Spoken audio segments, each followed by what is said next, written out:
After I moved in, my daughter said she couldn't handle 2 generations together. She said it like she was being kind, like she had tried her best. But it had only been 4 days. I hadn't unpacked half my boxes. I was sleeping in the guest room, barely visible. Still, she stood at the edge of the kitchen island one morning, her husband behind her, and said, "Dad, it's just too much tension with the kids, too many adults in one space." I looked at her calmly. I didn't raise my voice. I didn't remind her how she'd begged me to sell my home and move to the city to be closer to the grandkids. I just nodded. She smiled, relieved maybe, like she thought she'd handled it well. Then she added, "But Kyle has a great idea. His office is swamped this quarter and they could use someone to help with logistics. He says you'd be perfect." Kyle grinned like it was his idea of a solution, a peace offering. In that moment, I understood exactly what this was. She didn't want help.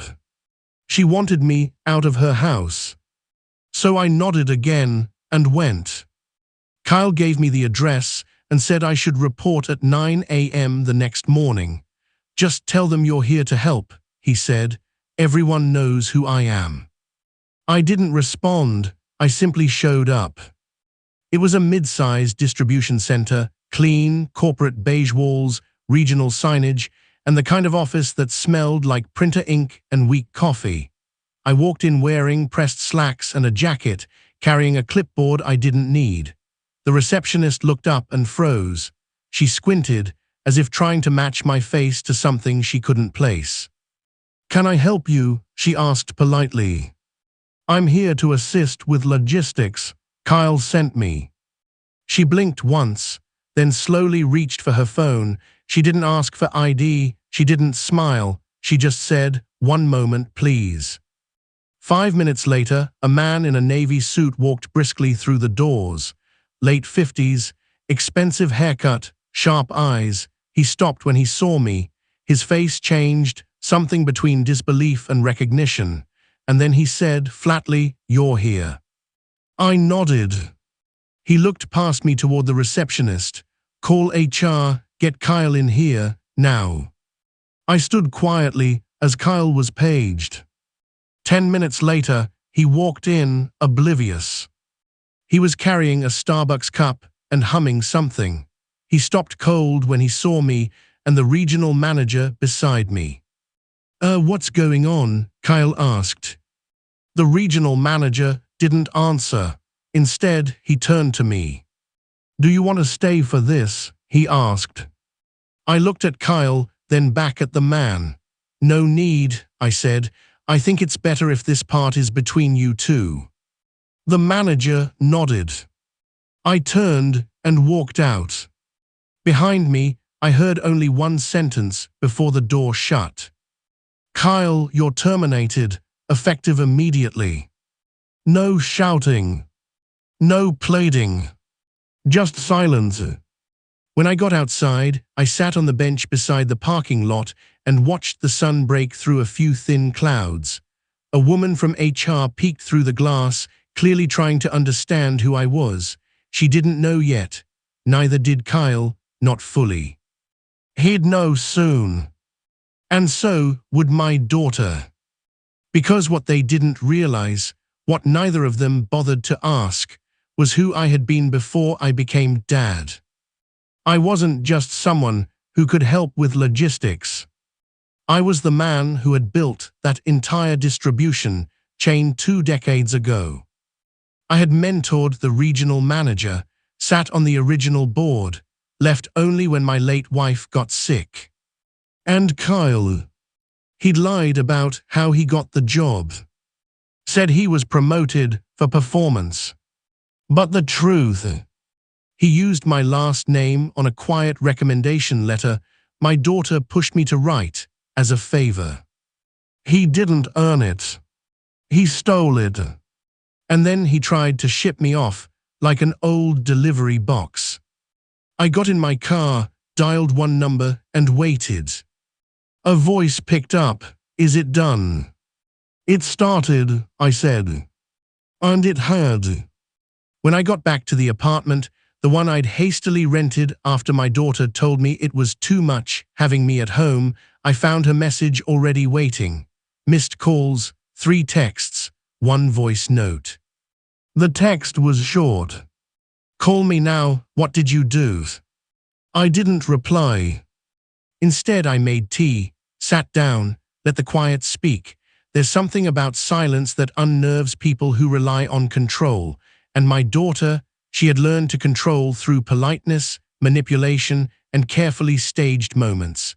She was never loud, never rude, but she had a talent for making you feel like the burden in the room. I listened to the voice message. Her voice was sharp, rushed, and brittle with panic. "Dad, what did you say at the office? Kyle just called me. He said he's been terminated." "Terminated, Dad? Please, call me back. We need to fix this." "Fix it?" They were so used to me fixing things. Mortgage behind, I'd stepped in. Childcare last minute, I'd rearranged flights. Emergency bills, quietly paid without ever being thanked. And this was the thank you, a storage closet of a rental and a Niue shuttle to Kyle's office, like I was some junior intern. I waited 2 hours before I called her. She answered on the first ring. "What happened?" she asked. "No hello, no warmth." "I showed up like you said," I replied. "You must have said something." Kyle's devastated. "He said you talked to his boss and—" "I didn't say much," I cut in. "Didn't need to." She paused, then her voice dropped. "What aren't you telling me?" I looked out the window. Rain tapped lightly against the pane. "Do you remember the company your husband works for?" I asked. "Of course." "Do you remember who helped build it? Who laid the groundwork for the warehouse-to-retail distribution model in the early 2000s? Her silence was answer enough. "I was one of the original architects of the logistics division," I said. "I mentored Carl, the current regional manager. He interned under me. Your husband's job was protected only because of my name." "You never told me that. You never asked." There was a long, heavy pause. I could hear her breathing. Then, "So you had Kyle fired?" "No," I said. "Kyle got himself fired. He lied about his qualifications, forged experience on his resume, and violated 3 internal policies. Kyle checked it all after I showed up. I just stood there." Her voice cracked a little. "You didn't need to humiliate him." "No," I said again, "but he needed to be humbled." She didn't reply after that, just hung up. And for the first time since I'd moved to the city, I felt calm, not vengeful, just calm. But I knew this wasn't over. Because people like Kyle don't crumble quietly. That night I got another message, this time from my former partner in the logistics firm, Harold. We hadn't spoken in almost 5 years, not since I left after my wife passed. "You made a move," he said when I picked up. "I walked into a building." He chuckled. "Same difference with you, words gotten around. Carl said you reappeared, said you looked settled." "I'm tired of being underestimated," I said. Harold was quiet. Then he said, "There's something you should know. Kyle tried to pitch a new routing model to the board last month, said he was inspired by old architecture. It was yours. He copied it almost verbatim." I didn't even blink. Did he claim it? Not outright, but close enough. One of the junior analysts flagged it. The board shut it down, but he's been climbing off my back for a while. Exactly. I sighed, leaned back in the chair. I'm not here to burn things down. I just want to live with a little dignity. Harold laughed softly. With all due respect, you've never just lived. You build. That's who you are. He paused. And if you want back in, quietly, we'd take you. I'll think about it. The call ended. And for the first time in a long time, I realized I had options again. I wasn't the retired old man in the background. I wasn't someone's placeholder. I was someone who still had weight in the world, who could still change things with a quiet sentence, a single visit. But I wasn't going to swing wildly. I had something more surgical in mind. Because Kyle wasn't done trying to fix his image, and my daughter, she was still convinced this was a misunderstanding. They didn't know what was coming. Not yet. And when they finally saw it, it wouldn't just be professional. It would be personal. The next morning, Kyle tried to reframe the story. He posted on LinkedIn a vague, overpolished paragraph about moving on to new opportunities, thanking the company for an incredible chapter of learning, and something about pursuing personal passion projects. No mention of the fact that he was walked out of the building after being confronted with fake experience claims and internal policy breaches. The post racked up likes from people who didn't know better, corporate politeness. The same people who would have shaken his hand in a hallway 2 days earlier were now wishing him best of luck on the next adventure. But I saw through it. And so did Carl, the regional manager. He messaged me directly that afternoon. Just saw Kyle's post. Careful, looks like he's trying to build a narrative. I responded simply, let him, I'm building something too. What I was building wasn't public, not a post, not a speech. It started quietly. I reached out to a recruiter I knew through Harold, someone deep in the back channels of executive hiring. I told her I was looking to rejoin the field, not permanently, but in an advisory capacity. She was surprised, excited. Your name still holds weight, especially in compliance and structural logistics. Most people don't even realize you were the one behind the blueprint. That was fine by me. I didn't want attention. I wanted access. While she arranged meetings, I began watching Kyle not as a father-in-law, but as a strategist. He didn't slow down. He started networking aggressively, leaning into his wife's family calling in favors through connections my daughter had built at charity events and alumni circles. Within a week, he was pitching startup ideas, whispering about stealth logistics and disrupting legacy systems. I recognized half the slides. They were from a keynote I delivered 10 years ago. He even claimed to be an operations consultant for major regional hubs. It was laughable. But I wasn't going to correct him publicly. No, my approach was older, cleaner. I didn't need to win the crowd. I just needed to influence the right ears. And they were already listening. Meanwhile, at home, or rather, the house I'd once been invited to, my daughter sent a new message. She asked if we could have lunch to talk. I agreed. We met at a quiet cafe, far from the neighborhood where I used to live. She looked worn, less makeup, more tension in her face. I didn't know about the resume, she said, barely waiting for the server to take our orders. I didn't know he was exaggerating like that. He didn't exaggerate, I said calmly. He lied. She looked down, stirred her tea. I'm sorry, Dad. I really thought it would help having you at the office. I didn't think it would explode like this. You didn't think it would cost you something.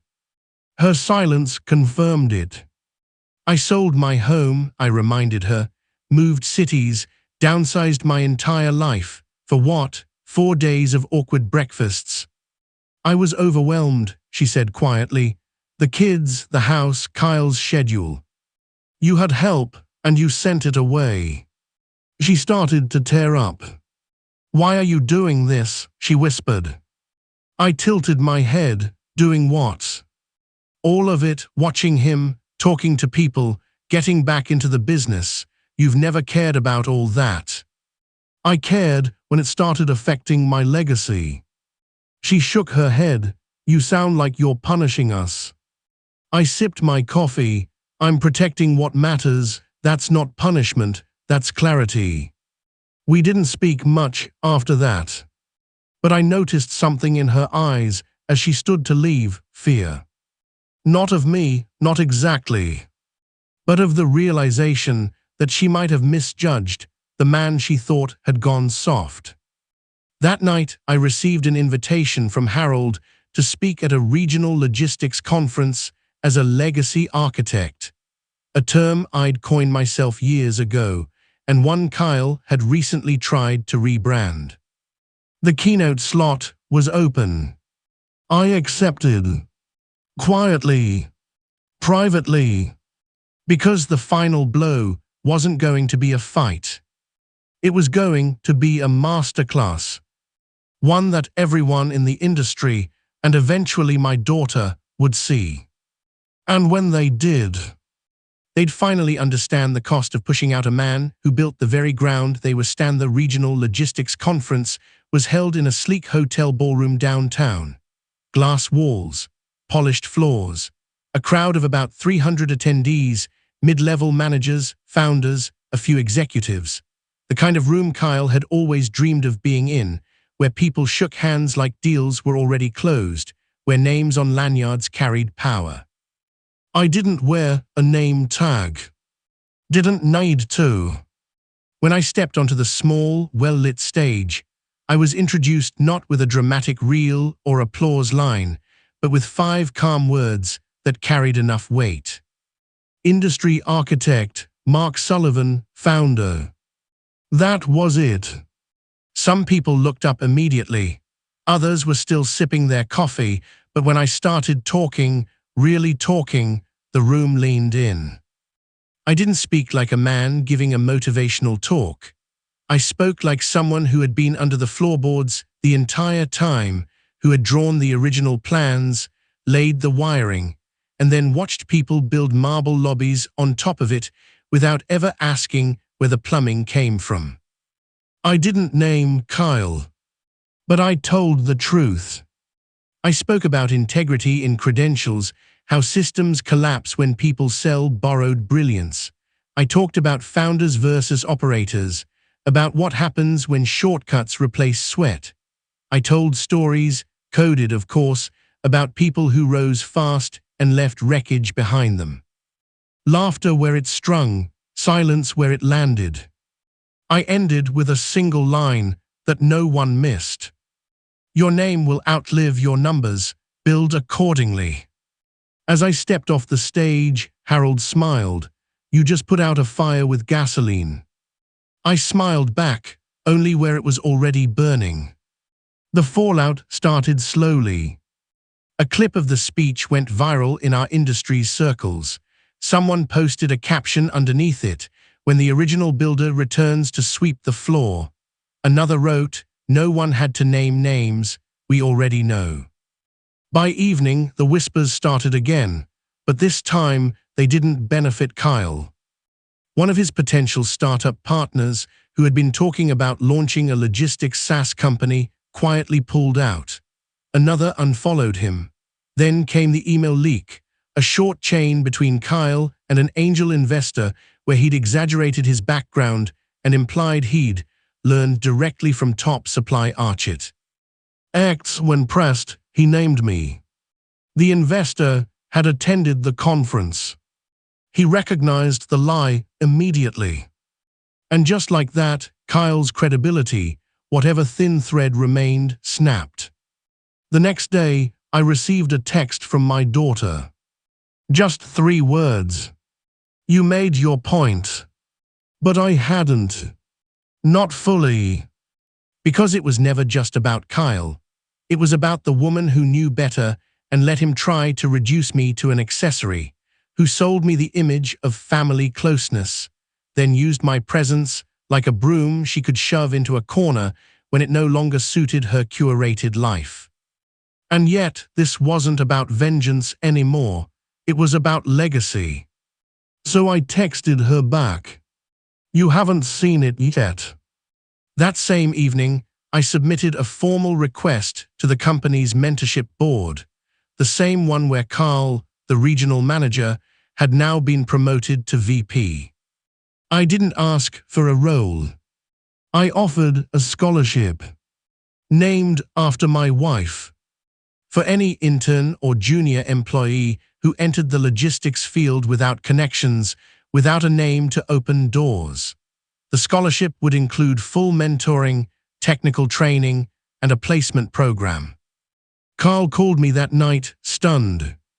"You sure about this?" he asked. "You want to do this under your own name?" "No," I said. "I want it under hers. She was the reason I left. She should be the reason I return." He approved it within 24 hours. And suddenly, the name they tried to push into retirement was printed in industry newsletters, award panels, and future programs, not as a ghost from the past, but as a builder of futures. That weekend, I was invited to a company gala. I hadn't planned to go, but something told me I should. I wore the same suit I'd worn to my daughter's wedding, not out of sentimentality, but symmetry. When I arrived, heads turned, people nodded. One or two came up and shook my hand, thanking me for the reminder that real legacy never fades. And then, across the room, I saw them. Kyle and my daughter. He looked hollow, thinner. She looked like someone who hadn't slept in weeks. I didn't approach them. I didn't need to.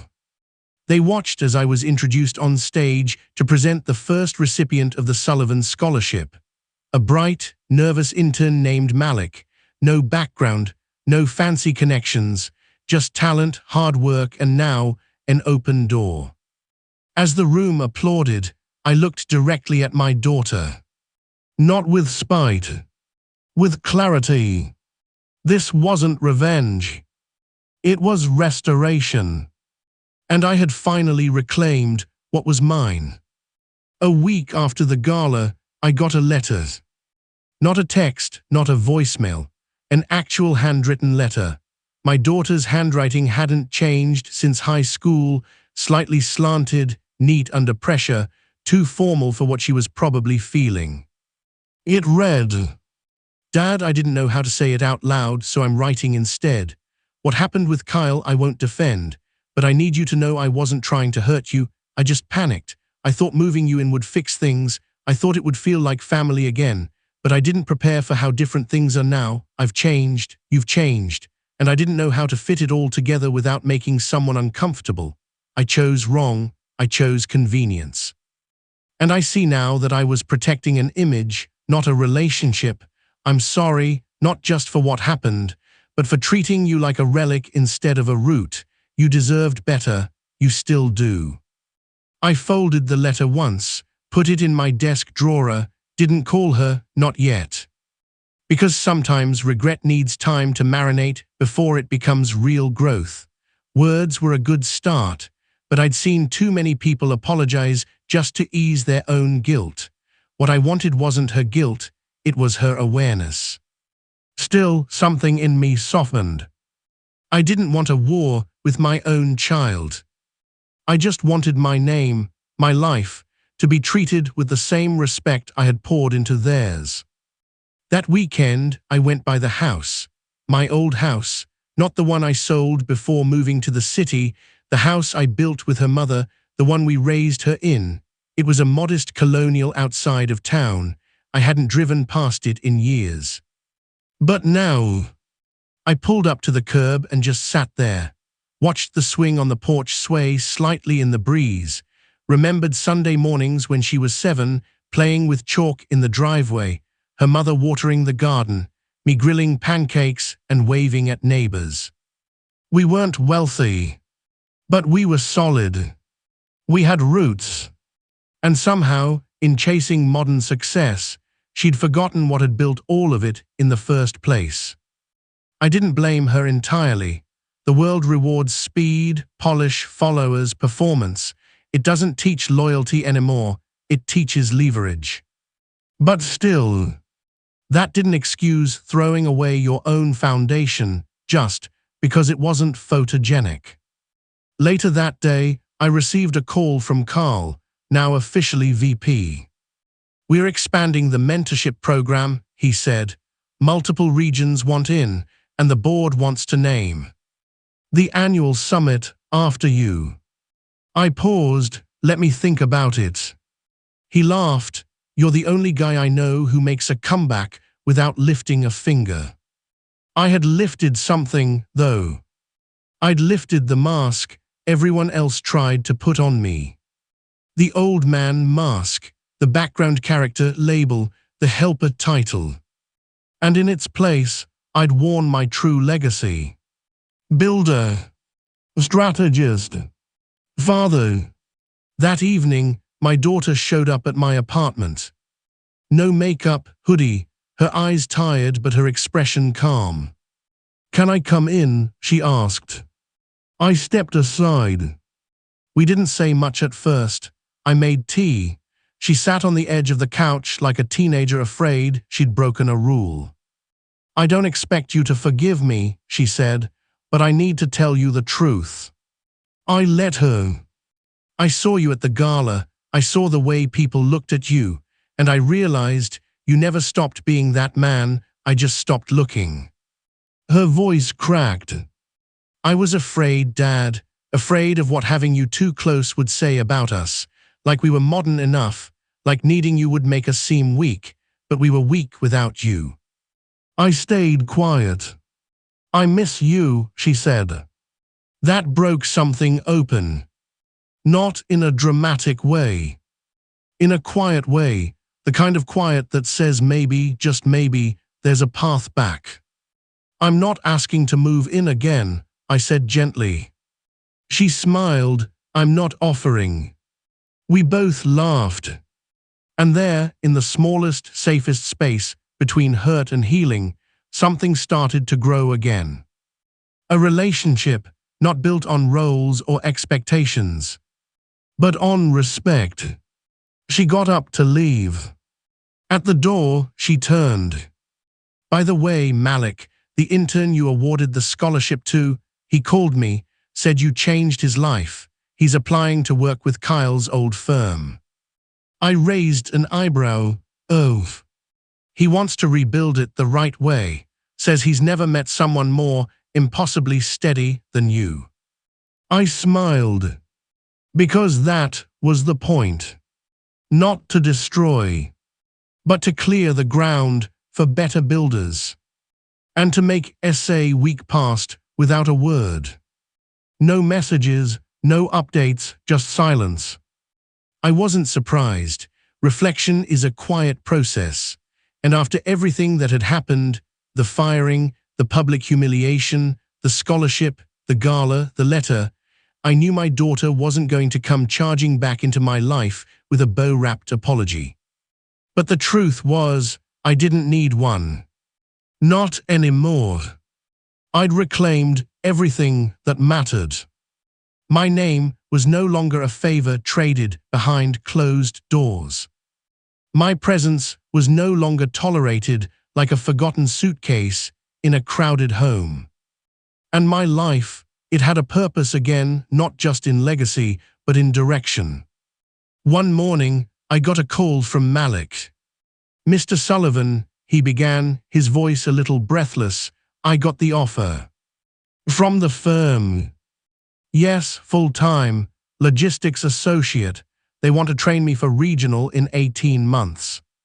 I smiled, then don't just take the job, own it. I will, he said, because of you. It hit me then, I'd become someone else's foundation, just like I once was for Carl, for Harold, even for Kyle, before he poisoned the well with shortcuts and ego. This time, it was being built right. I hung up and took a walk. The autumn air was crisp, the sidewalks covered in dry gold leaves. As I passed a bookstore, I noticed a sign in the window. Featured panel, building without noise, the silent leaders of industry. And there, right in the center of the poster, was my name. I hadn't agreed to speak, but apparently Harold had mentioned me as a founding influence. One of the organizers had added it without asking.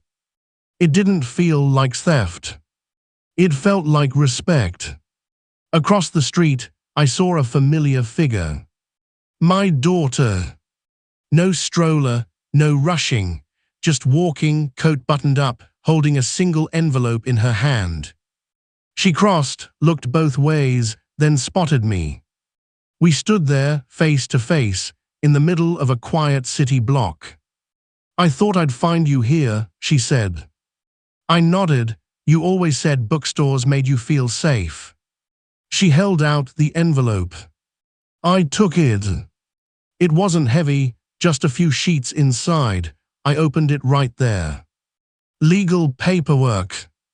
Amendments to my old living trust, the one I'd originally drawn up to leave most of my estate quietly to her and Kyle. She'd rewritten it. Now it listed the scholarship as a permanent endowment. It included a foundation in her mother's name for educational grants. And it moved me, clearly and officially, back into a shared executive role in my family's holding company. Full authority, final sign-off power. I looked up. No speeches, she said, no big moment, I just want to get this right now. And for once, I believed her. I folded the papers and slid them back in the envelope. You know, I said, when I moved in, I didn't expect much, just a room, some time with the kids, a few dinners. I know, she said quietly. But what I got was better, I continued. Clarity, purpose, legacy, and now something else. She tilted her head. What? I smiled faintly. Peace. We walked the rest of the block together, saying very little. Not because there was nothing to say, but because the silence, for once, felt full. When we parted ways, I knew I wouldn't move back in. That wasn't the point. Some things don't need to return to be restored. And some houses, they're better rebuilt from the ground up, slowly, quietly, with care. The way they should have been from the start. It was early spring when I received the invitation. A white envelope, this time embossed with gold lettering. Not an email, not a forwarded digital flyer, a letter addressed to me, no middleman. The National Logistics Council was hosting its 75th anniversary summit. And they wanted to honor me with a lifetime contribution award. I stared at the card for a long time, not because I hadn't earned it, but because I had let so much of my story go unspoken for so long that part of me wondered if anyone even remembered. But they did. Someone did. Harold called the next day, confirming he'd nominated me months ago. Told them the truth, he said, that every efficiency we use today has your fingerprints on it. You didn't just build a system, you gave people careers. I told him I'd attend, quietly, without speeches, without fuss. He laughed. That's not how these things work, Mark. So I rented a simple black tux, the same cufflinks I wore to my retirement party, drove myself, no limo, no escort. But when I walked into the ballroom, the applause that met me felt different than any I'd ever received. It wasn't noisy. It was warm, respectful, earned. Faces turned, some familiar, others younger, people who had studied my models in business school without knowing they came from a man still alive, still walking quietly among them. When the ceremony began, they showed a short video, not flashy, just thoughtful, interviews with former proteges, photos of old warehouse maps I'd sketched by hand. A quote I'd once written on a whiteboard in 1998 appeared on the big screen. Make systems that serve people, not the other way around. I had forgotten I ever said that. But they hadn't. And then, the final surprise of the night. Carl, now in a senior national leadership role, stepped up to present the award. But he wasn't alone. Malik stood beside him. And on the podium, They placed not just the plaque with my name, but the first full scholarship recipient certificate under the name of my late wife. And just behind them, my daughter. She didn't speak. She just stood there, one hand over her heart, the other holding the award before passing it to me, the same way she once passed me birthday cards in crayon when she was 7. I took it, looked her in the eye. And in that moment, something deeper than forgiveness passed between us. Not words, not explanations, just weight and recognition. Later that evening, as the crowd began to thin, Malik approached me quietly. They said I should give you this. He handed me a list. Names, applicants, dozens of them. All students applying for the scholarship next year. All of them from underfunded schools, working part-time, juggling family, life, and the dream of doing something bigger. They want you to help review the first round, Malik added. They said you'd know what to look for. I folded the paper carefully, tucked it into my inside jacket pocket. You know, I said, that might be the most important job I've had yet. He smiled, nodding, that's why we gave it to you. As the lights dimmed and the final guests trickled out, I stepped outside. The air was cool, fresh, full of distant city noise and the soft hush of nighttime momentum. I didn't feel triumphant. I didn't feel victorious. I felt whole. A life once boxed away, reopened. A family once splintered, learning again how to stand together. A name that once carried quiet shame in private, now spoken aloud with pride by strangers. And none of it required yelling. None of it needed vengeance. All it took was staying steady long enough to outlive the noise. The next morning, I sat at my kitchen table, black coffee in hand, reviewing the scholarship applicants one by one. Reading names I'd never seen before, stories that felt all too familiar. And for the first time in a long, long while, I felt excited for what was next. 3 months later, I got a call from an unknown number. I almost didn't pick up. But something told me to.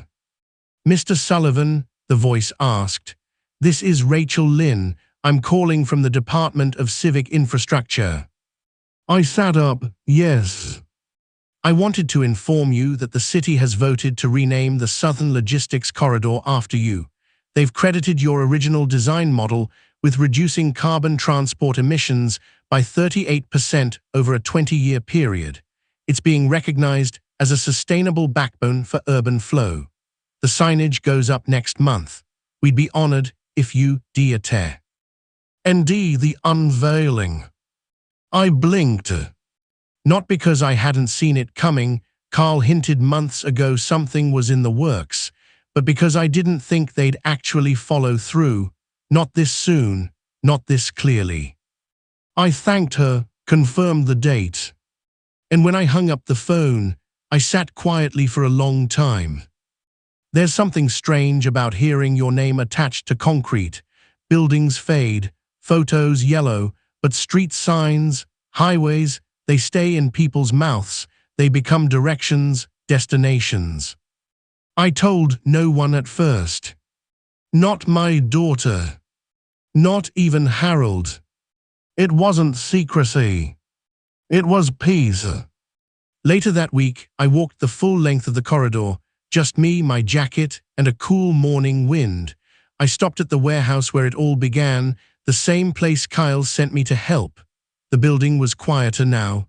The leadership had changed, and Malik was inside, training a new batch of hires. He didn't see me. I liked it that way. Across the street, a construction crew was preparing to dig up the old signage. I watched them work, not to supervise, just to witness. One worker paused and looked over. You here for the Sullivan renaming? He asked. I nodded. He gave a small, respectful grin. He must have been one hell of a guy. I didn't correct him. Just smiled back and said he was steady. When I returned home, I found an envelope tucked into my apartment doorframe. No return address. Inside, a simple note. Thank you for building something none of us knew we needed.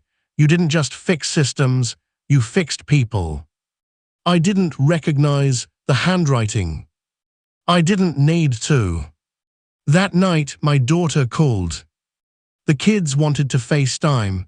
They missed Grandpa, no agenda, no scheduling around guilt, just simple joy.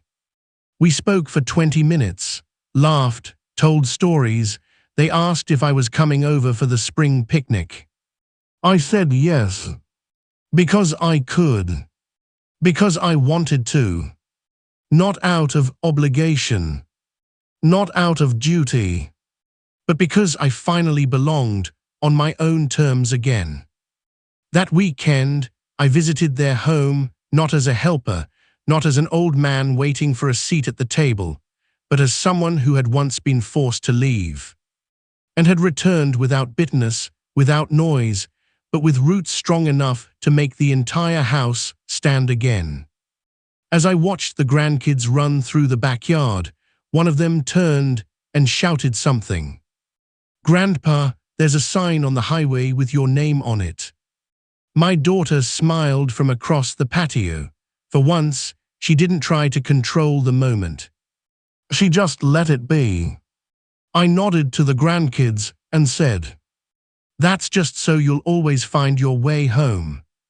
And in that moment, under the clear sky and rustling trees, it finally felt like I was already there. If this story moved you, hit that like button, share it with someone who knows the value of quiet strength, and subscribe for more unforgettable stories of betrayal, legacy, and redemption.